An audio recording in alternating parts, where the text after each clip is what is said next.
పైలం, అవినీతి అంతం మన పంతం.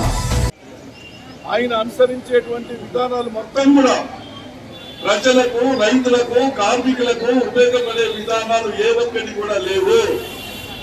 దేశ సంపదను మొత్తం ధ్వంసం చేసేటువంటి పద్ధతిలో ఇవాళ దుర్మార్గమైనటువంటి విధానాలు ఇవాళ అనుసరించడం అనేది జరుగుతూ ఉంది.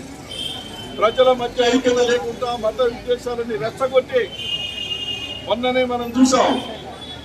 ఎవరికి ఆయన అవార్డు ఇచ్చాడు? స్వామినాథన్కి అవార్డు ఇచ్చాడు. క్రీస్తు చేసిన స్వామినాథన్ గారికి వ్యవసాయ రంగంలో ఎంతో